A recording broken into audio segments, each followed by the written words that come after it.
कहता हूं मुसलमानों से, तुम मोहम्मद अली इंजीनियर मिर्जा की क्लिप पर सुन सुन करके क्यों अपने आप को राफिजियत से करीब कर रहा है, क्यों अपने आप को वहाबियत से करीब कर रहा है, क्यों अपने आप को मरकज से दूर कर रहा है। ये इंजीनियर मिर्जा ये हिंदुस्तान का नहीं पाकिस्तान का है, तो तू हिंदुस्तान छोड़ के पाकिस्तान के एक मौलवी नहीं इंजीनियर की उसकी रस्सी को थामे हुआ है। तू अपने मरकज से बिदक रहा है, उसकी चिकनी चपड़ी बातें सुन सुन करके अपना अकीदा अपना दीन धर्म बर्बाद कर रहा है। हिंदुस्तान में क्या नहीं है जो तू पाकिस्तान के इंजीनियर को तक रहा है, पाकिस्तान के किसी डॉक्टर को तक रहा है। तुम्हारा दिमाग भ्रष्ट हो गया क्या?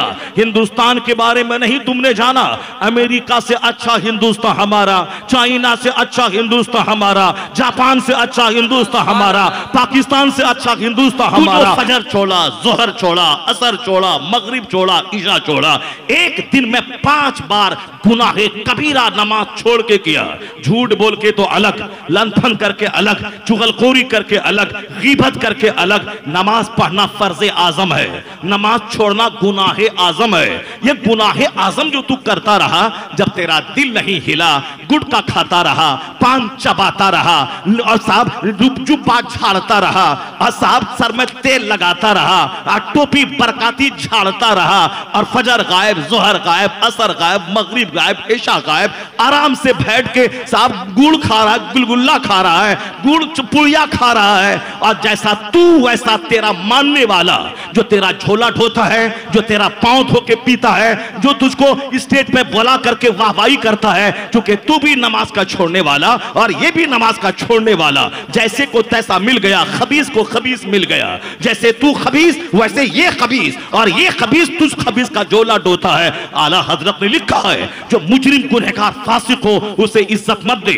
और जब फासिक की तारीफ की जाती है अल्लाह का अर्श हिलने लगता है और गजब की बारिश जमीन पे नाजिल होगी। इज़ा मुदिअल फासिको गज़ब रब वहतज़लहुल अर्श, आया है हदीस पाक में, जब फासिक की तारीफ होती है तो अल्लाह का अर्श हिलने लगता है, अल्लाह गज़ब फरमाता है। वहतज़लहुल अर्श, उसके लिए अर्श हिलता है तो आसमान से आग निकल उतरेगी, जब आज पत्थर की बारिश होगी। ये और बात है कि अल्लाह बारिश नहीं करता, क्योंकि दुनिया जब तक रहनी है रहेगी, और फिर आखिरत है वह बदले की आखिरत। यह दुनिया में कोई कुरान पे पेशाब करता है फिर भी अल्लाह उसको जमीन में नहीं धसाता है, कोई खाने काबा को तोड़ देगा फिर भी अल्लाह उसको जमीन में नहीं धसाता है, कोई 25,000 बच्चों और औरतों और विवाह मरीजों को मार दिया, मौत के घाट उतार दिया, फिर भी आसमान से आग नहीं बरसती है। क्यों? यह दुनिया दारुल अमल है, दारुल जज़ा नहीं है। यह दुनिया काम की जगह है। ए अमल माशीता, जो तेरी तबीयत माता है कर ले।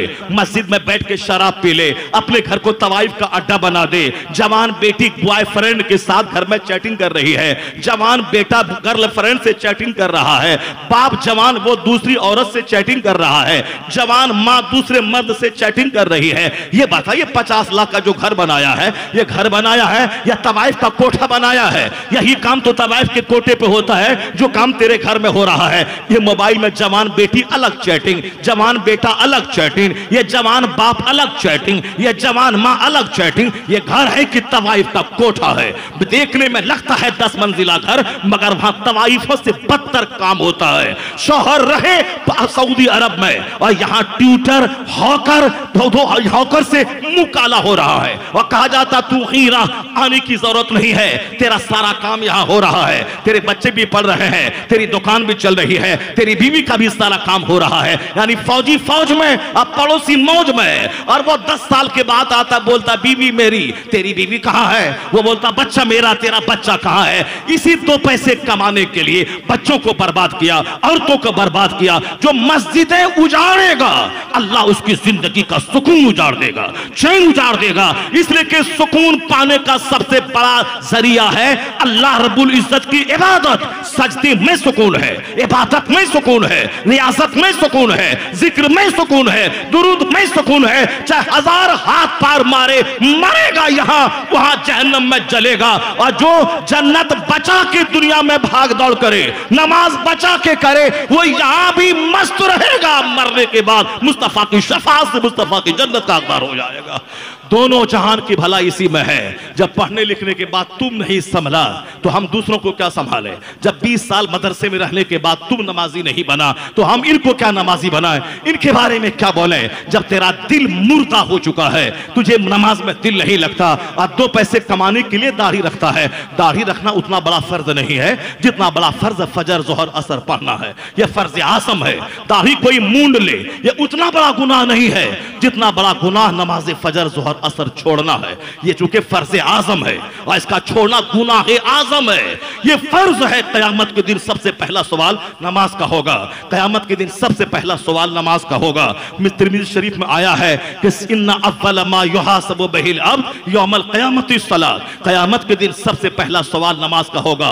11वीं का सवाल नहीं होगा, 12वीं के जुलूस का सवाल नहीं होगा, गौसे पाक के बकरे का सवाल नहीं होगा, ये साहब ये 6ठी और 11वीं की फातिहा का सवाल नहीं होगा।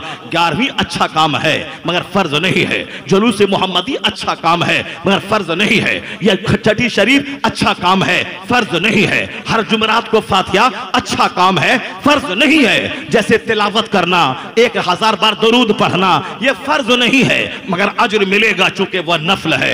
जिस तरह से असर में 4 रकात सुन्नत पढ़ना, यह फर्ज नहीं है मगर जो पढ़ेगा सवाब मिलेगा। मगर फर्ज छोड़ के जो नफल पढ़ेगा वह नफल कबूल नहीं होगा। तो अब जो लोग ये कहते हैं कि फातिहा करना हराम, महफिल मिलाद हराम, क़याम करना हराम, जुलूस मोहम्मदी हराम, वो भी जहन्नमी है। और जो ये कहता है 12वीं का बकरा ज़बह कर, 12वीं का जुलूस निकाल, अजमेर जा, बगदाद जा, फातिहा कर, जो हर जुमरात को फातिहा दिला, ये न्यास तवा तोशा, ये लंगर, नमाज पढ़ने की क्या जरूरत है? वो भी जहन्नमी। एक वक्त की नमाज छोड़ना हराम और गुनाह कबीरा है। फर्ज का सवाल होगा, फातिहा और लंगर का सवाल ना होगा। कोई 1 लाख आदमी को इफ्तार करवाए रमजान में, वह नफल है। अपना रोजा रखना फर्ज है और जब तक अपना रोजा नहीं रखेगा 1 लाख आदमी को इफ्तार करवाने का नफल सवाब ये मुअल्लक लटका हुआ रहेगा जब तक अपना फर्ज न अदा करे। अपना हज अदा करना फर्ज है और 50 आदमी को हर साल हज करवाना ये नफल है। आला हजरत फाज़िल बरेलवी ने लिखा फतवा रज़विया में, 1 टका जो ज़कात का निकले वह फर्ज है।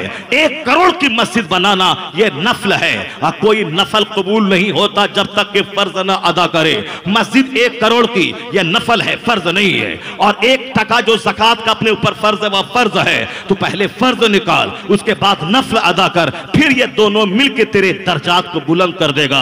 और अगर नफल कर रहा है वह 0 है जब तक कि फर्ज न अदा करे। अपना हज फर्ज है, अपना रोजा फर्ज है, अपनी ज़कात फर्ज है, फर्ज है, नफल नफल है। तो जो ये कहता सिर्फ नमाज पढ़, फातिहा हराम है, मजार पे जाना हराम है, वो जहन्नमी जहन्नम में जलेगा। जो अच्छे काम को हराम कहता है, जो नफल काम को हराम कहता है, और वो भी जहन्नमी जो फातिहा दिलाता है, लंगर उठाता है, नमाज नहीं पढ़ता है और कहता है बस पीर साहब का झोला ढो, पीर साहब का झाम बजाओ, पीर साहब का तलवा चाटो, जन्नत चले जाओगे। तेरा पीर कब्र में जहन्नम में जलेगा, तुझको क्या खबर। ऊपर में बना दे 1 करोड़ का झूमर, 50 करोड़ का गुंबद, लेकिन कब्र में क्या हो रहा है तुझको क्या खबर। इसलिए कोई पीर ये नहीं कह सकता है कि मैं जन्नत जा रहा हूं और तू भी जन्नत जाएगा, नमाज पढ़ने की क्या जरूरत है, मैं जन्नत लेके जाऊंगा। ये काम तो वो रविशंकर साहब, वो हरिशंकर भी बोलता है, ये बात तो वो शंकराचार्य भी बोलता है। ये जाहिल मुसलमान, ये अल्लाह मुसलमान, ये गरीब मुसलमान, स्वर्ग मेरा है, यहाँ दुनिया में माल मेरा, मर्तबा मेरा, हिंदुस्तान मेरा, दौलत मेरी, खूबसूरती मेरे पास, और ये चाय बेचने वाला, ये अल्हड़ गरीब चप्पल बनाने वाला, चश्मा बेचने वाला, ये गली गली बीड़ी बेचने वाला, ये खैनी और चूरन बेचने वाला, ये मजाक उड़ाता है। कहता है कि ये सब ये दुनिया में भी कष्ट में है, मरने के बाद में भी कष्ट में रहेगा। वही बोली ये भी बोलता है जाहिल पीर कि हम जन्नत जा रहे हैं, तुम भी जन्नत जाएगा, नमाज पढ़ने की क्या जरूरत है, हर महीने हमको टाका देता रहा, नजर देता रहा। तो जो बोलेगा नमाज मत पढ़, वो भी जहन्नमी नहीं, जहन्नमी गर है वो।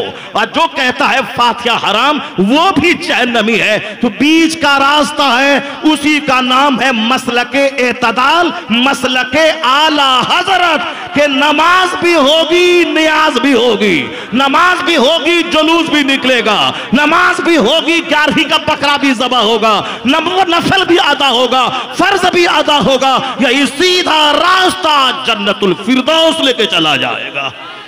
यही है मसलक आला हजरत, यही है मसलक एतदाल, यही है बुजुर्गान दीन का मसलक, यही है गौसो ख्वाजा का मसलक, यही इमाम आजम का मसलक, यही है हसन करीमैन का मसलक। नमाज छोड़ के कोई नफल बेवजन है, नमाज के साथ नवाफिल का दर्जा बुलंद है। या दोनों मिलकर तुझे मार्फत के करीब कर देगा, या दोनों मिलकर तेरे दर्जात बुलंद कर देगा। हम सुन्नियों से शिकायत यही है, यह नफल को फर्ज का दर्जा दिए हुआ है और फर्ज को साइड सब्सिडरी का दर्जा दिए हुआ है। इसको कोई भी कहीं भी देख सकता है, इसके अलावा कोई बात में दम नहीं है। चाहे वह बोले कि हम ये पढ़ते हैं तो ये हो जाता है, हम ये वजीफा पढ़ते हैं तो ऐसा हो जाता है।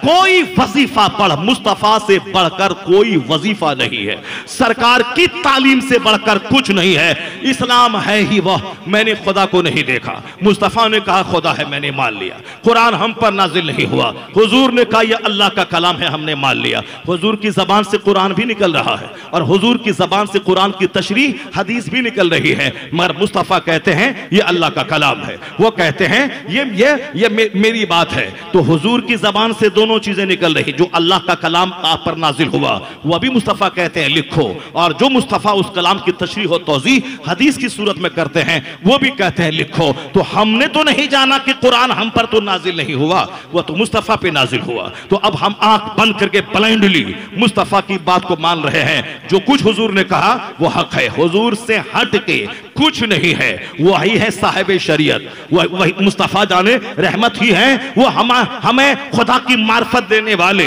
वही आखिरत का रास्ता बताने वाले। तो हुजूर से हट के कोई झाल बजाए अपनी खानकाह में, ये बोले हमारी इजाद है, जो इजाद मुस्तफा की हदीस से टकराए उसके मुंह पे मार दे। सुन्नत से हटकर, कुरान से हटकर, सुन्नत को जिस सहाबा ने समझा उससे हटकर, जिस ताबईन ने उस सहाबा से रोशनी हासिल की उससे हटकर, आइम्मे मुजतहिदीन ने जो सहाबा और तबे ताबीन से नूर हासिल किया उनसे हटकर कोई रास्ता अलग से कोई पैदा कर रहा है और वो रास्ता इस्लामी अहकाम से टकराता हो, वो रास्ता उसके मुंह पे मार दिया जाएगा। वो जहन्नम का रास्ता है, वो जन्नत का रास्ता नहीं है। जन्नत का रास्ता यह है, मुस्तफा ने फरमाया है अल्लाह पर ईमान, आखिरत पर ईमान, जन्नत जहन्नम पर ईमान। अल्लाह ही रोजी देने वाला है और झूठ बोल के रोजी मत कमा। जब अल्लाह रोजी का मालिक है, चाहे 10 बच्चे क्यों ना हो, चाहे 1 बच्चा क्यों ना हो, अल्लाह रोजी देने वाला है। तो तुम क्यों नसबंदी करवा रहा है? तुम क्यों अपने बच्चों को मां के पेट में ज़बह करके बच्चों का कातिल बाप तू बन रहा है? अल्लाह ने कह दिया कुरान में, ला तक़तुलू औलादकुम खश्यत इमलाक, गरीबी के डर से बच्चों को कत्ल मत कर, मैं तुम्हें भी रोजी देता हूं, तेरे बच्चों को भी रोजी देता हूं। फिर जब रोजी देने वाला अल्लाह है, मैं क्यों कत्ल करूं? जो बच्चा अल्लाह दे रहा है उसको तू क्यों ज़बह कर रहा है? एक आदमी की शादी के 25 साल हो गए, वह रोजाना ट्राई करता है, एक बच्चा नहीं हुआ, और यहां तो एक दिन बीवी के पास गया, बच्चा हो गया, और फिर यहां जब साल में एक बच्चा हो गया, 10 साल में 10 बच्चे हो गए। इसका मतलब है कि अपने हाथ की चीज नहीं है कि जैसा बच्चा चाहे वैसा निकाल ले। ये कोई फैक्ट्री नहीं है कि उस फैक्ट्री से माल तैयार कर ले। अगर फैक्ट्री है तो वह बांझ है, वो औरत बांझ है, वह शौहर तड़प रहा है। 50 बार अजमेर गया, बच्चा नहीं मिला। 99 आदमी अजमेर गए, सबको मिल गया। मेरा एक पड़ोसी है, वह 3 भाई, तीनों को 5-5 बेटियां, बेटा नहीं। पहले एक भाई गया, दूसरे साल बेटा हुआ, फिर दूसरा भाई गया, उसको बेटा हुआ, फिर तीसरा गया, उसको बेटा हुआ। ये देखकर सारा गांव वाला दंग रह गया। वहां बेटा बनाने की फैक्ट्री है अजमेर में। हाँ, वो समंदर के मानिंद है अजमेर में। जब से गरीब नवाज ने दीन का काम किया, 90 लाख को मोमिन बनाया, रात भर जाग के इबादत की, जिसने अल्लाह की कोई बात नहीं काटी। अब गरीब नवाज को अल्लाह ने इतना बड़ा मर्तबा दिया कि गरीब नवाज जो बात करें अल्लाह उनकी बात नहीं काटता है। यही वजह है कि गरीब नवाज मिसले समंदर के है। हिंदू जाए वो भी लाता है, पारसी जाए उसको भी भीख मिलती है, क्रिश्चियन जाए उसको भी भीख मिलती है। तो भीख मिलने का मतलब ये नहीं कि गरीब नवाज हमसे खुश है। अगर कोई कलकत्ता का कोई पाखंडी, कोई डकैत और चोर फॉर्चूनर लेके चला जाए अजमेर, वहां चाबी जाके फेंक दे और बोले बाबा ये आपने फॉर्च्यूनर हमको दिया है, आपने फॉर्च्यूनर हमको दिया है, आपने फॉर्च्यूनर हमको दिया है, हम उसको लेके आए हैं। क्या मतलब? बाबा यही बोलता कि डकैती करो, चोरी करो और चोरी की फॉर्च्यूनर खरीद के यहाँ आ जाओ, हमारे दरवाजे पे चाबी फेंक दो और तू बोलो कि हमने बाबा के आशीर्वाद से ये फॉर्च्यूनर खरीदा है। वह मिसले समंदर के है, वहां सब समाते हैं, क्रिश्चियन हो, सिख हो, यहूदी हो, मगर सबको भीख मिलती है, मगर सबको देखकर गरीब नवाज का चेहरा नहीं खिलता है। सबसे गरीब नवाज खुश नहीं होते हैं, गरीब नवाज उससे खुश होते हैं जो वहां से ईमान की पुख्तगी की भीख मांगता है, अमल की दुरुस्तगी की भीख मांगता है। रजा को बुरा कहने वाला, गरीब नवाज की कब्र पे चादर बेच के खाने वाला, तू जो ये कहता है कि मैं आला, ये पठान कहां से आ गया, मैं बड़ा, तू खामोश रह, तू दाढ़ी को छिलवा और काली टोपी पहन और पीली पट्टी पहन और फिर पांव में कड़ा बांध और औरतों के बदन पे हाथ दे के उसके पर्स को लूट के तू खा और रजिस्टर में नाम लिखवा के पैसा लेकर के अपना महल बना, मगर रजा के खिलाफ कुछ मत बोलना और उनकी इज्जत पे हमला मत करना। चादर बेच के खाने वाला, फूल बेच के खाने वाला, औरतों के पर्स को लूट के खाने वाला, ये चला है रजा के खिलाफ। रजा का बेटा चादर नहीं बेचता, फूल नहीं बेचता, रजा का बेटा मुफ्ती आजम हिंद फतवा लिखता है, किताबें लिखता है, मदरसा कायम करता है, दीन बचाता है। मुफ्ती आजम हिंद का नवासा ताजुश शरिया अख्तर रजा खां चादर नहीं बेचता है, फूल नहीं बेचता है, किताबें लिखता है, जामिअतुर रजा कायम करता है, दुनिया के मसाइल को हल करता है, दीन की खिदमत करता है। अख्तर रजा का बेटा असद मियां वो चादर नहीं बेचता है, वह फूल नहीं बेचता है, वह दीन की खिदमत कर रहा है। तो चादर बेच के खाना और है और दीन बचा के इज्जत से जीना और है।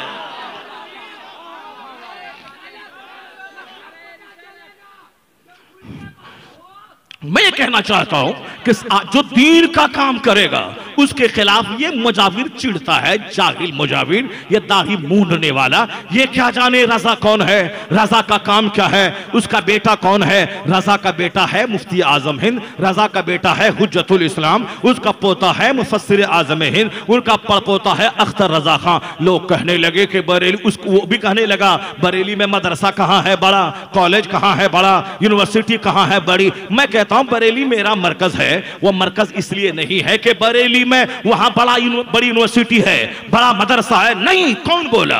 आला हजरत ने कहा ये गुस्ताख हैं, ईमान के लुटेरे हैं, ऐसा लिखा है, उससे अपने ईमान को बचाना। मैंने उन दुश्मनों का चेहरा पहचाना रजा के पहचानवाने से, और रजा ने कहा जान है इश्क मुस्तफा, रोज फजू करे खुदा, जिसको हो दर्द का मजा, नासे दवा उठाई क्यों, जाने ईमान है मुस्तफा, कंज़े ईमान है मुस्तफा, रूहे ईमान है मुस्तफा। मुस्तफा ने ही बताया कि अल्लाह एक है, उन्होंने कहा ये कुरान अल्लाह का कलाम है। मुस्तफा से हट के मत जीना, मुस्तफा की मोहब्बत ही जान ईमान, असल ईमान है। हुजूर पे होने वाले हमलों को अहमद रजा खान ने सीना देकर उन्होंने हमले को बचाया है, अपने सीने को गालियों से लैन तैन से जख्मी किया है, मुस्तफा के नामूस की हिफाजत की है। तो अहमद रजा सिपाही बनकर तहफ्फुज़ नामूस रिसालत का फरीज़ा अंजाम दिया है, इन सारे दुश्मनों का चेहरा बेनकाब किया है। वरना हम भी जी भर के गाली देते, हम भी जी भर के मुस्तफा के गुस्ताखों का साथ देते, मगर अल्लाह का करम है हमने अहमद रजा को जाना, उनको पहचाना, आज मैं ईमान मेरा बच रहा है। इसलिए मैं कहता हूं बरेली मेरा मरकज है। तो जो बोलता हमारे यहां मदरसा बड़ा है, ये मरकज है, वहां मदरसा नहीं है, तो बरेली मरकज मदरसा की वजह से नहीं है। जैसे मदीना मेरी राजधानी है, मदीने का गवर्नर वहाबी, मस्जिद नबी का इमाम वहाबी, वहां का चेयरमैन वहाबी, हमें उससे क्या मतलब है।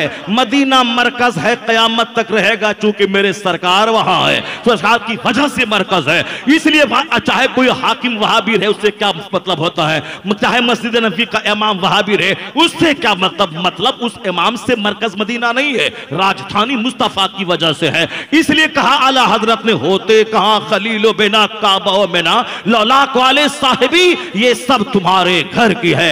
आज बिना है, मुज़दलिफा अरफात है, ये सारी बहार मुस्तफा के कदमों की वजह से है। तो जिस तरह मदीना राजधानी है, उसी तरह हिंदुस्तान में ईमान दिया अजमेर वाले ख्वाजा ने, और करोड़ों का ईमान बचाया बरेली वाले अहमद रजा खान ने। अब जब बरेली वाला ईमान बचा रहा है तो बरेली सुन्नियों का मरकज है, बरेली सुन्नियों का मरकज है। ना रहे जामिअतुर रजा, ना रहे मंजर इस्लाम, ना रहे मजहर इस्लाम, जब तक रजा की कब्र है बरेली में, बरेली सुन्नियों का मरकज रहेगा।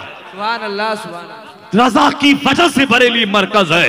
कोई मदरसा ढूंढ रहा है, कोई कॉलेज ढूंढ रहा है, कोई यूनिवर्सिटी ढूंढ रहा है तो दिल्ली 22 ख्वाजाओं की चौखट, वहां तो है बहुत बड़े बड़े मुफस्सिर पैदा हुए, लेकिन वो किसी जमाने में दिल्ली से नूर हासिल लेता था पूरा हिंदुस्तान। मगर जब से आला हजरत ने दीन की खिदमत की है, बरेली की तरफ सारे हिंदुस्तान बर्रे सगीर के लोग मुतवज्जह हैं। इसलिए मैं कहता हूं मुसलमानों से, तो मोहम्मद अली इंजीनियर मिर्जा की क्लिप पर सुन सुन करके क्यों अपने आप को राफिजियत से करीब कर रहा है, क्यों अपने आप को वहाबियत से करीब कर रहा है, क्यों अपने आप को मरकज से दूर कर रहा है। यह इंजीनियर मिर्जा ये हिंदुस्तान का नहीं पाकिस्तान का है, तो हिंदुस्तान छोड़ के पाकिस्तान के एक मौलवी नहीं इंजीनियर की उसको उसकी रस्सी को थामे हुआ है। तू अपने मरकज से बिदक रहा है, उसकी चिकनी चपड़ी बातें सुन सुन करके अपना अकीदा अपना दीन धर्म बर्बाद कर रहा है। हिंदुस्तान में क्या नहीं है जो तू पाकिस्तान के इंजीनियर को तक रहा है, पाकिस्तान के किसी डॉक्टर को तक रहा है। तुम्हारा दिमाग भ्रष्ट हो गया क्या? हिंदुस्तान के बारे में नहीं तुमने जाना? अमेरिका से अच्छा हिंदुस्तान हमारा, चाइना से अच्छा हिंदुस्तान हमारा, जापान से अच्छा हिंदुस्तान हमारा, पाकिस्तान से अच्छा हिंदुस्तान हमारा, बांग्लादेश से अच्छा हिंदुस्तान हमारा, नॉर्वे कनाडा से अच्छा हिंदुस्तान हमारा, यानी इन सारे जहां से अच्छा हिंदुस्तान हमारा। हम बुलबुलें हैं इसकी, ये गुलसिता हमारा। जब हिंदुस्तान सबसे अच्छा है, क्यों देखता है पाकिस्तान की तरफ? तुम्हारे ख्वाजा यहाँ है, रजा यहाँ है, मुफ्ती आजम हिंद यहाँ है, ताजुल शरिया यहाँ है, मुफस्सिर आजम हिंद यहाँ है, महबूब इलाही यहाँ है, कुतुबुद्दीन बख्तियार काकी यहाँ है, मखदूम बिहारी यहाँ है, अलाउल पंडवी यहाँ है, गौसे बंगाला यहाँ है। जब सब कुछ यहाँ है तो पाकिस्तान का इंजीनियर को क्यों ताकता है? जब ताजुल शरिया यहाँ है, उनका बेटा कायदे अहले सुन्नत यहाँ है, जब आज दुनिया का बड़ा मुहद्दिस कबीर यहाँ है, तो क्यों इंजीनियर को रस की तस्वीर थामता है? मरकज से जुड़ा रहा, ईमान बचेगा, अकीदा बचेगा, दुनिया बचेगी, उक़बा बचेगा। क्यों पाकिस्तान देखता है, क्यों उसकी रस्सी पकड़े हुआ है? जब तुम्हारे मुल्क में सब कुछ है, कौन है जो कायदे मिलत का जवाब हो? कौन है जो मुहद्दिस कबीर का जवाब हो? जब यहाँ बरेली है कि चोछा है, जब यहाँ बाबा तैग अली मौजूद है, और सुन ले बाबा तैग की कहानी, वही मुजफ्फरपुर, वही महवा, वही वैशाली है जहाँ के लोग मजदूरी करते थे, जहाँ के लोगों के पास खाने को दाना नहीं था, लेकिन वह फकीर ने अल्लाह की क्या इबादत की, अल्लाह की कैसी इबादत की, अल्लाह को कैसे राजी किया, अल्लाह से कैसी भीख मांगी। वैसा उन्होंने सोचा कि अब तो मैं कब्र में जाऊंगा, मैं तो जन्नत में जाऊंगा ही। लेकिन जिन लोगों ने हाथ चूमा है, जिन लोगों ने मेहनतें की हैं, जिन लोगों ने मुझको चाहा है, गांव गांव घूमकर, महफिले मिलाद पढ़कर, मदरसा कायम करके, आला हजरत के फिक्र को लोगों में बिठा करके वो काम किया कि आज अकीदा भी मजबूत है। और दुआ दे दी जाओ, तुम्हारे लूहा लक्कड़ में बरकत है, तुम्हारे टायर में बरकत है।